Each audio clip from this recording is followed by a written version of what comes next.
그죠? 자, 진보와 보수가 모두 바로 서야 우리나라가 잘 흘러가지 않을까 싶습니다. 그래서 매주 수요일에는요, 야당의 시각으로 현안을 통찰하고 비평하는, 야당이 됐다가 또 여당이 되기도 하고 그러는데 이 진격의 보수 시간을 마련했습니다. 자, 매주 야당 중진들을 돌아가면서 만나볼 예정인데요. 그 영광의 첫 시간, 월간 이재호 이렇게 구성을 해봤습니다. 자, 이재호 비상시국 국민회의 상임의장 나오셨습니다. 안녕하세요. 예, 안녕하세요. 네, 저는 이게 장관님 호칭이 더 익숙하기도 하고 예. 이 이재호 의장님은 저 개인적으로는 각별한 인연이 있는 게 제가 신혼 생활을 예. 92년도에 은평구에서 시작했는데 예, 그렇습니까? 초선이실 때 그때 출마하셨잖아요. 예, 예. 제가 첫 한 표를 행사했던 그렇습니까? 유권자인데 그때는 아주 급진 진보 정당이셨는데 지금은 진격의 보수가 되게 계십니다. 예. 요즘 어떻게 지내셨어요? 요즘 뭐 이것저것, 예. 여러 가지 활동들. 예, 야권에 있다 보니까 전국이 복잡한 만큼 네. 우리도 뭐 복잡하죠. 네, 내부도 복잡하고 예. 또 이제 의장님 생각도 많으시겠어요. 예. 네. 자, 그리고 이제 이 진격의 보수 시간을 좀 또 거들어주기 위해서 예. 지옥에서 온 팩트 체커, 팩트를 체크하는 분입니다. 예. 이제 일명 헬마우스라고 불리는데요. 예. 요즘 또 어디서는 퀵마우스라고도 하고요. 자, 지금 임경빈 팩트체커, 네. 퀵이 맞아요? 헬이 맞아요?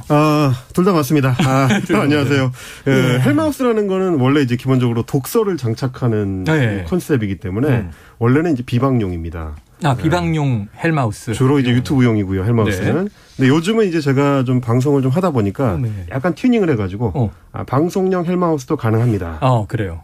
그래서 이제 오늘 이제 시사본부에서는 방송용 헬마우스로. 그럼 매운맛, 순한맛, 뭐 요즘 이런 표현이네요. 요즘 좀 순한맛 헬마우스로 기억해 주시면 좋겠습니다. 네.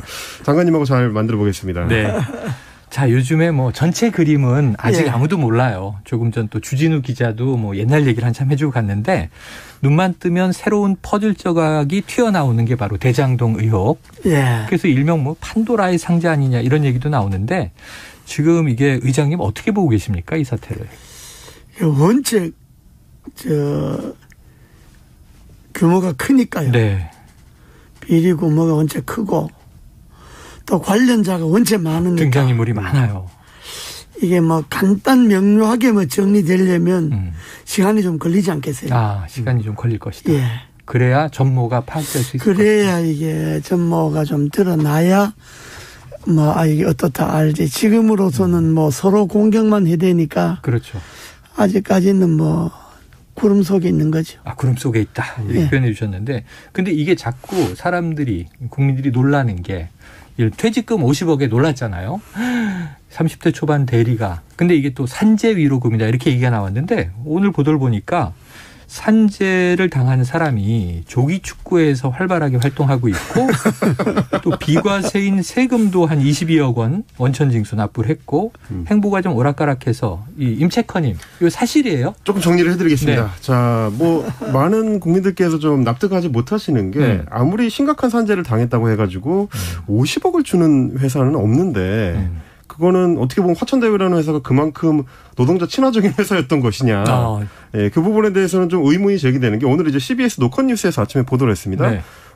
그 기간 동안에 소위 자신이 말하는 이제 산재로 힘들어 했었던 기간 동안에 조기축구의 활동을 굉장히 열심히 했다.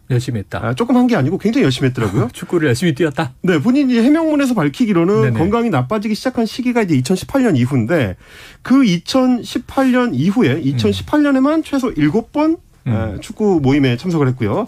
2019년에는 20번, 2020년에는 14번 경기에 참여를 한 걸로 확인이 됐습니다. 한 달에 한 번 이상이네요. 그렇죠. 그 조기 축구회 그 인터넷 카페가 있더라고요. 거기에 굉장히 많은 글들이 남겨져 있는데 좀 인상적인 부분들이 뭐냐면 뭐 이 정도 수준이면 사실상 그 실업 축구 활동을 한 셈이 아니냐 좀 가까운 것 같긴 한데 어떨 때는 굉장히 그 짜증이 날 정도로 무더운 날씨였다라는 언급이 있는 날에도 참석을 해서 경기를 뛰었습니다. 야, 어지럼증이 있는 분인데. 어지럼증이 있는데. 이명이 있는데도 말이죠. 그렇죠. 어떻게 보면 회사보다 더 열심히 다닌 게 아닌가. 뭐 이런 생각이 들 정도인데 그냥 참가만 한 게 아니고 이 글들에 따르면 스트라이커로. 스트라이커로. 주전 공격수로 맹활약을 했다. 이렇게 돼 있습니다. 네. 회원들이 쓴 글을 보면 말이죠. 네. 의원의 아들 이름이 이제 공개가 돼 있으니까. 박선수. 이렇게 돼 있습니다. 병채가 결승골을 터뜨려서 오늘의 히어로로 등극했다. 그래요? 병채가 중심이 되어서 골문에 맹폭을 퍼부었다. 네네네. 그러니까 조기 축구의 히어로였던 셈인데. 대단하다. 네. 이걸 지금 산업재해 피해자로 보기엔 조금 쉽지 않을 것 같다라는 생각이 들고요. 아까 이제 그 말씀해 주신 것처럼 산업재해 보상금은 기본적으로는 비과세입니다. 네, 그렇죠. 그런데 처음에는 산업재해 때문에 이제 받았다고 했다가 본인 해명문에도 50억 중에서 22억 원을 세금으로 떼고 28억만 받았다. 이게 논란이 되니까 화천대유 측에서는 보상금이 아니고 일종의 위로금이다. 위로금이다. 네. 위로금 같은 경우는 이제 마음대로 줄 수 있으니까요. 네네. 또 이렇게 되는 해명, 이게 이제 이어지면서 과연 국민들 입장에서는 이 해명을 얼마나 좀 납득할 수 있겠느냐. 자, 그래서 이제 요것 때문에 지금 국민의힘이 좀 곤혹스러워졌잖아요. 이재명 게이트로 얘기를 하다가 이제 좀 역풍이 왔는데 지금 탈당은 했잖아요. 근데 지금 이게 의원직도 사퇴해야 되는 거 아니야 얘기가 나오는데 의장님은 어떻게 보세요? 그래요, 뭐, 게이트는 이재명 게이트가 맞고, 사람이 이게 한번 거짓말 하게 되면 작은 거짓말을 큰 거짓말을 낳는다고. 네. 과거온 아들 같은 경우는 처음부터 뭐 솔직하게 이야기했으면 될 텐데, 전모를. 이거 뭐 자꾸 이게 변명하고 거짓말 하다 보니까 뭐 엉뚱하게 이제 자기의 신상까지 다 틀리게 되잖아요. 예. 그 누산제 받았던 사람이 조구축구에 스트라이커로 가면 그 누가 국민들이 보기에는 이상하죠. 그러니까 그게 이제 이제 그 본질은 사실 그것도 그 화천대유가 갖고 있는 비리죄 한 부분이긴 하지만은 나 더 큰 거는 이제 화천대유 사건 자체가 갖고 있는 그 여러 가지 그 뭐 부정 뭐 비리 이런 건데 네. 그 주에 이제 그 50억짜리 그 퇴직금이 하나 그냥 추가가 돼서 네. 국민들로 하여금 공분을 더 사게 만들어버린 거죠. 이게 좀 초점이 전환됐다 이렇게. 그렇죠. 보십니까? 초점이 뭐 초점 자체는 간 건 아니지만 그러나 곽상도 의원 아들의 경우는 그거는 우리 젊은 근로자들뿐만 아니라 직장인들뿐만 아니라 같은 중년 근로자 하여튼 놀랍니다. 월급 받는 네. 월급 받고 사는 그렇죠, 모든 그렇죠. 사람들에게 이 진짜 그 어이없는 그렇죠. 그 일을 한 거죠. 그러니까 아버지 되시는 분이 아들 사건에 대해서도 뭐 부모가 책임은 있지만은 나 그것도 그거지만은 본인이 또 그 화천대유 쪽 사람들로부터 뭐 정치 후원금인가 네. 뭐 그런 이제 뭐 얼마 2,500 얼마 받았다 그러잖아요. 쪼개기냐 아니냐 지금 뭐 그게 뭐 뇌물이냐 후원금이 하는 건 그건 뭐 따져보면 되는 그렇죠, 거지만 그렇죠. 어쨌든 그거는 그 후원금을 2,500을 쪼개서 받을 정도면 그쪽 후원금을 주는 사람들을 알고 있다는 거잖아요. 네. 모르는 사람이 생판 모르는 사람이 뭐 500만 원씩 이렇게 뭐 그렇죠. 쪽에서 뭐 주고 그러겠습니다. 우리도 국회 내봤습니다만. 네, 모르면 10만 원도 보통 주기 힘들죠. 이거는 그렇게 안 하죠. 네. 주는 사람은 다 자기 이름을 내고 싶어하고 내가 맞습니다. 돈을 얼마 준다는 걸 본인에게 알리려고 하는 게 후원금이 성격인데 그렇죠. 이제 그런 걸로 보면 곽상도 의원은 또 그동안에도 곽상도 의원이 한 일이 있잖아요. 네. 가장 정의롭고 가장 공정한 주장만 해왔잖아요. 네. 대통령 일가에 대해서도 그러니까 했습니다. 자기의 그동안에 한 언행하고 자기 스스로의 그 삶하고는 다르잖아요. 그러니까 사퇴하는 것이 맞지요. 사퇴가 뭐 맞다. 긴 말 필요 없이. 그런데 이제 이준석 대표는 뭐 이제 제명까지 거론을 했고, 근데 또 김재원 최고위원은 사퇴할 사람은 아니다. 이런 얘기를 했어요. 그럼 이제 사퇴를 실제로 할 수 있다고 보십니까? 사퇴감이다. 여기까지는 얘기해 주셨는데. 아마 사퇴해야죠. 사퇴해야 된다. 저는 사퇴하리라고 봅니다. 뭐 본인도 양식이 있다면 이 정도 되면 사퇴하는 게 옳고 김재원 의원이 하는 이야기는 뭐 그건 개인적인 이야기일 수도 있는데 뭐 개인적으로야 뭐 다 이렇게 저렇게 생각할 수도 있겠지만 지금은 개인이 생각을 앞세워서 대의를 흐트러뜨릴 만큼 그런 한가한 사안이 아니잖아요. 그렇죠. 또 대선 국면이기도 하고요. 네. 자, 이게 사퇴할 가능성이 있다. 자, 처음에는 이 이재명 후보를 겨냥했던 대장동 의혹. 지금도 이재명 게이트는 맞다. 지금 이제 이 의장님 그렇게 얘기해 주셨는데 자, 상황이 이렇게 가면서 뭐 여야는 지금 극한 대치를 합니다. 예. 프레임을 서로에게 걸기 위한 싸움이 치열하게 벌어져 있는데요. 자, 민주당의 이재명 후보, 또 윤호중 원내대표, 국민의힘에는 김기현 원내대표와 권성동 의원의 목소리를 듣고 와서 이야기 나눠보겠습니다. 대장동 의혹을 국민의힘 게이트로 규정한 민주당 이재명 후보. 대장동 개발 사업에서 드러난 것 같은 부동산 불로소득을 전액 환수하는 제도를 만들겠다고 했습니다. 우리 국민의힘, 죄송합니다. 도덕의 힘, 이것도 아닙니다. 국민의힘이라는 이름의 이 부정부패 정치 세력들에게 감사한 생각을 가지고 있습니다. 민주당도 이 후보를 엄호하며 곽상도 의원 아들의 50억 원 수령 문제를 집중 거론했습니다. 곽 대리의 50억 퇴직금, 민정수석 아버지에게 준 뇌물로 보는 것이 국민 상식일 것입니다. 반면 국민의힘은 이 사안의 본질은 부동산 특혜로 설계자는 이재명 지사였다고 맞받았습니다. 화천대유 일개 직원이 50억을 수령할 만큼 아수라파를 키워놓은 장본인 다른 사람이 아니라 바로 이재명 후보 본인입니다. 국민의힘 게이트라면은 특검을 두려워할 이유가 어디에 있습니까? 자, 지금 특검 얘기 권성동 의원 목소리로 나왔는데, 자, 이게 이재명 후보가 아까 말씀하신 대로 지금 야권에서는 대장동 개발 의혹의 몸통이다. 이 당시 이재명 성남시장이다. 이렇게 얘기하고 있는데 오히려 국민의힘 게이트다. 이렇게 역비난을 강하게 했어요.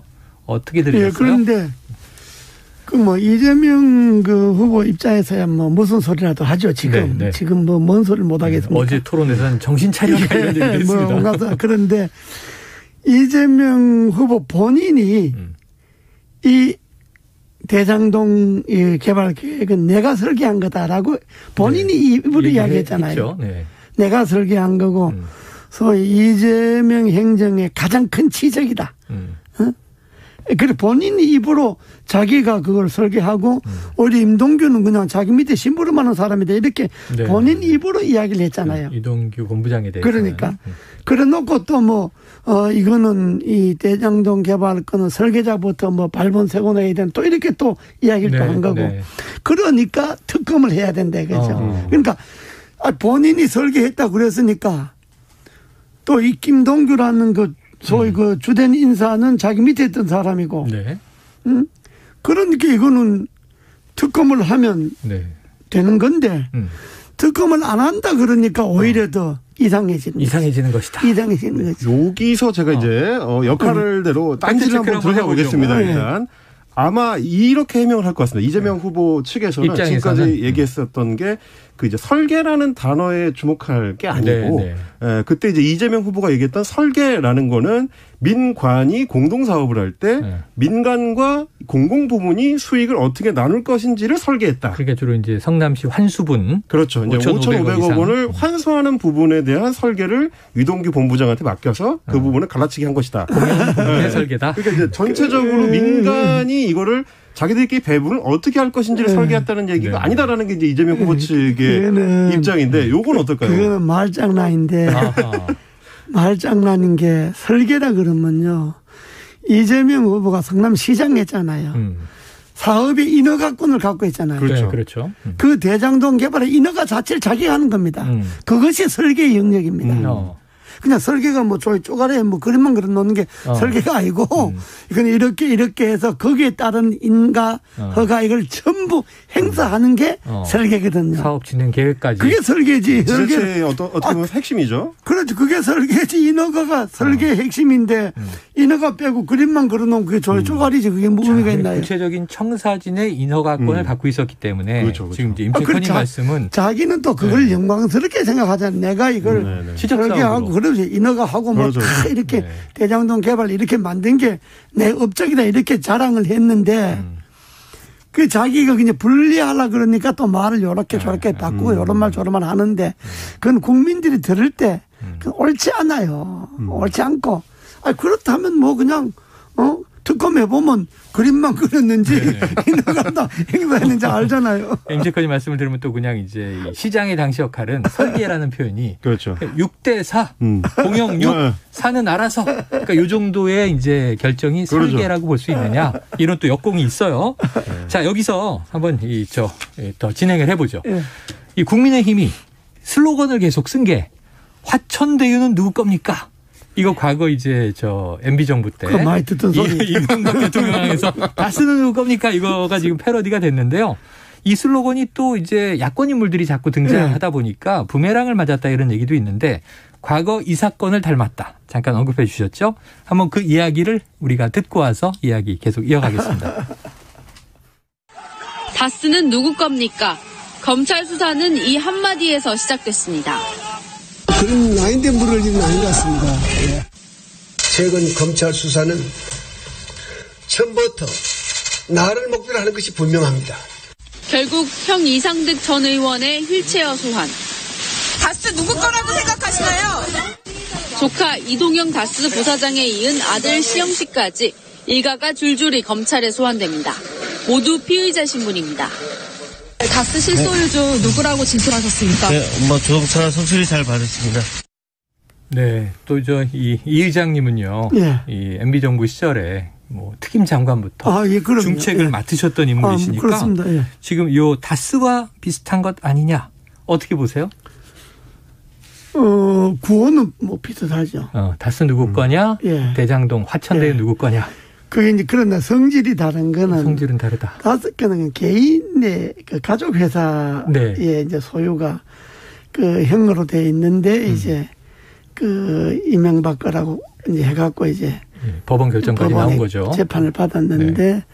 그 재판 1심, 2심, 3심까지 다 가봤는데 법원에서는 그게 증거를 댔는데 그 증거를 증명할 증명력이 없는 거예요.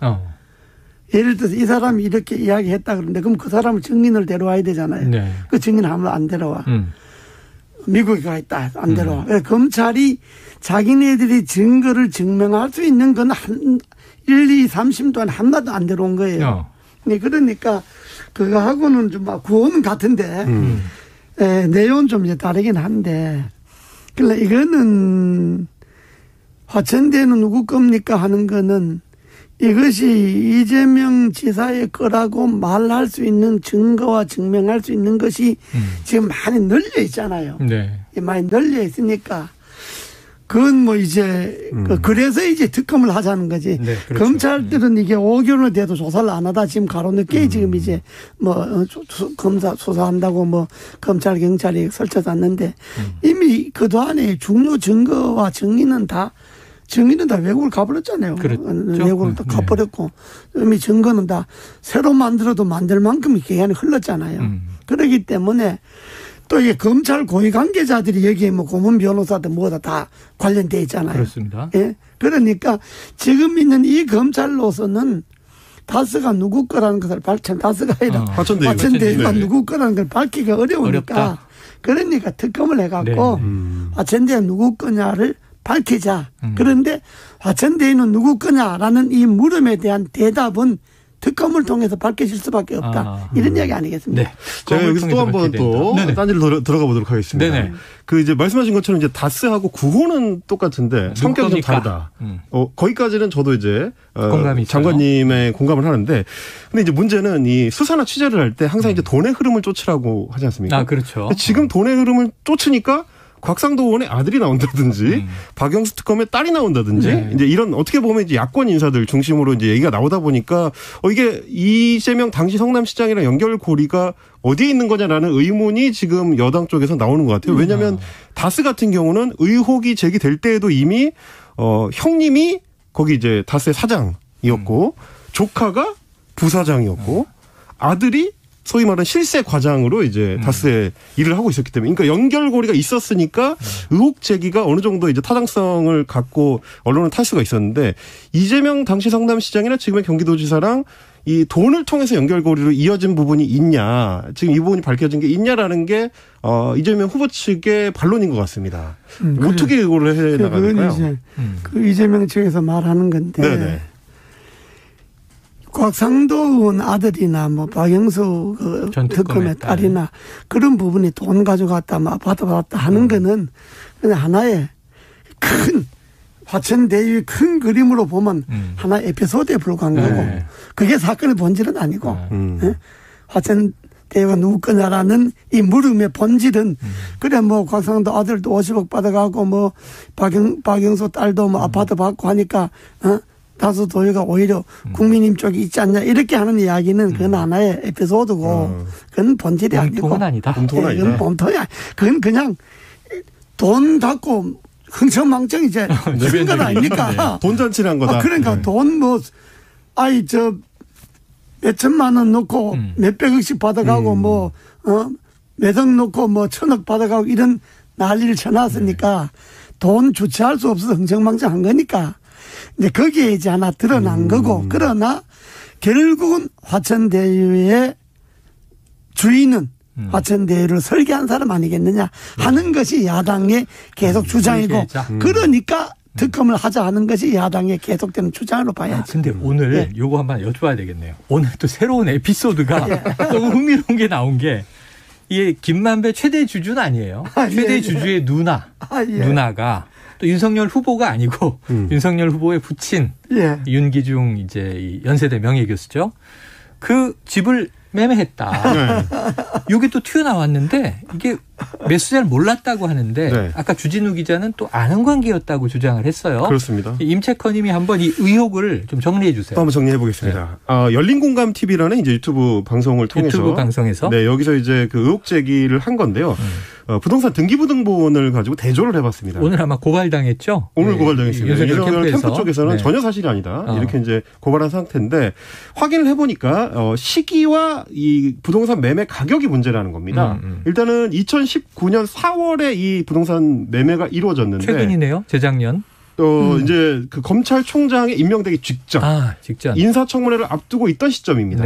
그 시점에 윤 후보의 아버지인 윤기중 씨의 연희동 주택.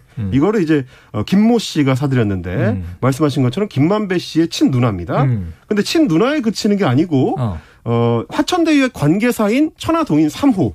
여기서도 거의 1,000억 원 가까운 이윤을 이제 배당받은 걸로 지금 알려져 있는데 거기에 등기이사입니다. 그 누나가. 그렇습니다. 김만배 최대 주주의 누나도 등기이사다. 그렇죠. 단순한 그러니까 누나가 아니고 이분도 화천대유 관계자 그리고 이제 이기 때문에 그 부분을 좀 지적을 하는 거고 또 하나는 뭐냐면 이제 매매가가 19억 원이라고 됐는데 열린공감TV에서 부동산들에 확인해 보니까 시세가 33억에서 한 35억 정도 된다. 그렇다는 얘기는 거의 이제 반 가격으로 내려치기를 했다는 얘기인데 이거는 이제 다운 계약서를 써서 현금을 따로 챙겨준 거 아니냐 이런 식의 의혹 제기가 된 상태입니다. 그래요. 자, 오늘 뭐 이런 보도도 나왔네요. 그러니까 윤석열 전 총장이 직접 이 김만배 씨를 알고 있었느냐 이 질문을 받았고요. 자, 그분이 서울지검 대검을 출입했을 것이고 경제신문의 법조팀장이니까 우리도 인사이동을 하면서 왔다 갔다 하니 모른다는 것은 말이 안 된다. 그러니까 안다는 이야기를 이제 조금 우회적으로 시사를 하면서 개인적인 친분은 전혀 없다. 이렇게 얘기했고 아까 주진우 기자는 김만배 씨는 형이라고 불렀다. 윤석열 총장을. 자, 이렇게까지 얘기가 나왔는데 요 부분은 어떻게 보세요? 줄 기자는 항상 앞서가는 사람이니까. 앞서가는 사람으로 비정을 주셨어요. 그 말은 뭐 다들 없지만은 근데 그건 저도 그 뉴스를 보고 이거 또 시끄럽겠구나라고 생각은 했는데 그러나 그 아버지 집을 김만배 누나라는 사람이 산 거니까 그건 그냥 부동산 거래로 봐야지. 그게 뭐 정치적 의미를 가미할 필요는 없지 않느냐.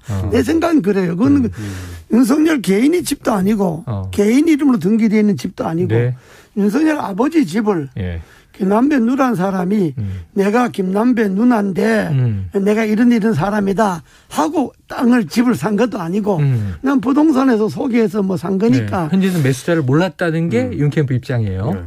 그러니까 모를 수도 있고 낮에 사고 난 다음에 이야기는 나가 어디 팔았다 이 집 팔았다고 이야기는 들을 수도 있겠지만 그러나 김만배 누나가 내가 이런 사람의 천하도인의 이사고 내가 김남배라는 사람 누나고 그러니까 내가 당신 집을 사겠다 이렇게 이야기하고 산 건 아니니까 그냥 부동산 거래로 봐야죠.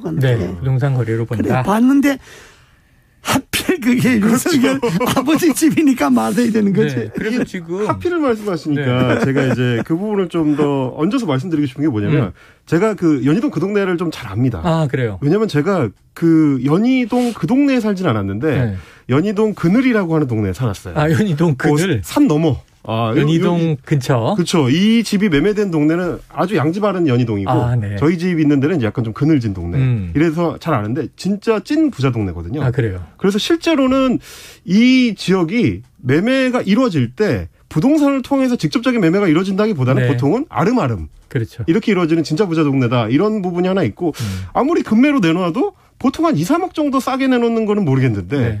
한 10 몇 억씩의 차이가 나는 수준의 금매가 된다.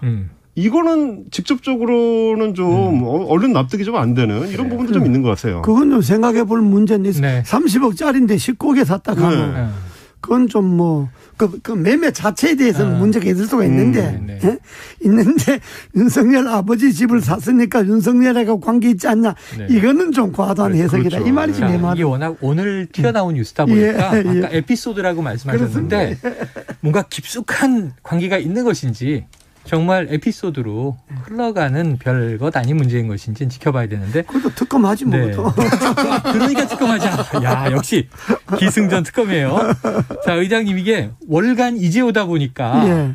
또 이제 한 달 후에 10월 후반에 될 때는 사건이 많이 진행됐을 것 같아요. 예, 그렇습니다. 한번 그때를 기대하면서 기다리겠습니다. 자, 최영일의 시사본부에서 야심차게 준비한 진격의 보수 오늘 첫 시간인데 자, 이재호 전 의원님, 전 장관님, 지금은 상임의장님, 그리고 임경빈 팩트체커, 임 작가와 함께했습니다. 오늘 두 분 고맙습니다. 예, 감사합니다. 감사합니다.